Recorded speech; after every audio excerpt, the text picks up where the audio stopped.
registration drives. Some of the lessons that we've learned is a person who needs to be convinced to register is a problematic voter, because on the day of the vote, they have to be persuaded to go and vote. On the issue of voter registration, Sifuna had this to say: they are not taking a lot of time in voter drive. He mentioned that any voter forced, in quotes, to go take a vote, he will also need to be forced to go vote. And these are the voters that most of the time do not go to vote. According to Sifuna, their target will be on sensitizing the voters that are already registered, which, according to the figures provided by IEBC, we have 20 to 22 million voters registered already. These voters will be the ones that they will be focusing and make sure that they turn out to vote. According to him, more than 1 million voters did not vote in Nairobi last election, and this costed Bamba the presidency, considering that Baba has the majority of votes in Nairobi. The fact that Baba lost the presidency by 200,000 votes, there's a likelihood that if the 1 million voters had turned out, Baba could have won this election. The same case happened in Western Kenya and also in Nyanza. Sifuna also noted that some of the voters did not really understand why they want to vote, and that's why most of them will not vote until a politician has given them something so that they can vote. This is what he said.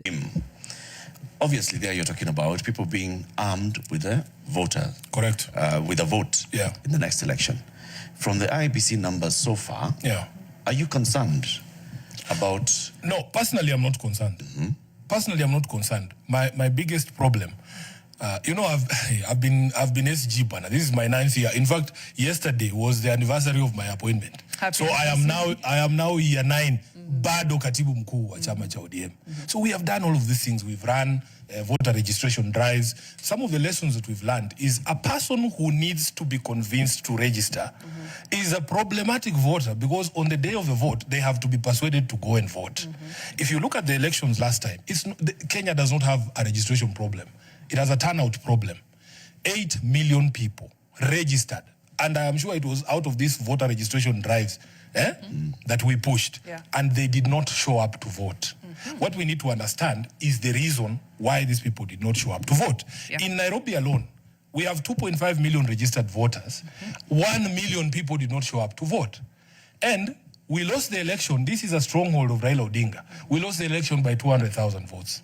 What I would focus on, me personally, is the people who are already on the register. The people who are already on the register, I think we're doing 20 million. Is it? We are upwards of 20 million voters. Now, we need to be able to persuade these people why it is important to show up to vote without any persuasion. You know, I have done so many things, man. And I may have stories for days. In by-elections, for instance, I have run by-elections. You know, I had people crying, oh, Sifuna is not campaigning by-elections. When I was almost dying in Bonchari, I was alone. In Msambweni, I was alone. We ran Matungu alone. They almost killed us in Matungu. What are these people talking about by elections? But the most striking thing is, you would find, for instance, when I'm moving around the polling stations, you find people chilling at the gate there. Then you're like, have you guys voted? Tibado. Munangoja nini? Ati wewe. You know, I just walk away. I'm just like, boss. Hamjaelewa ni nini tunajaribu kufanya.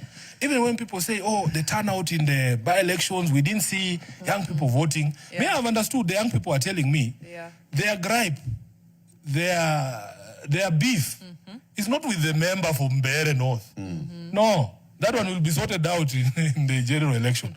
Their beef is with Ruto.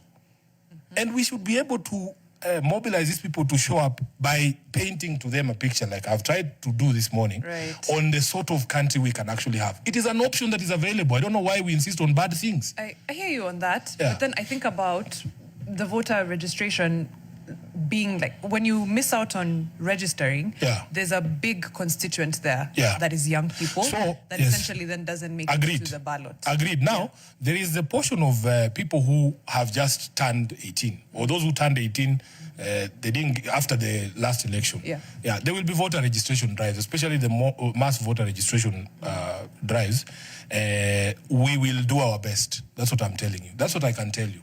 We will do our best with limited resources. We have the numbers. I'm telling you, we were spending upwards of 3,000 shillings to register one person. I'm telling you.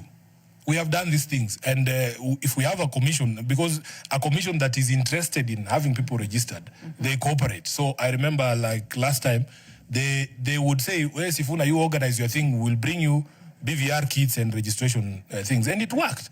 But the same thing I experienced. One time we put a BVR kit outside a very famous bar in Otiende there. One of the locals, I go...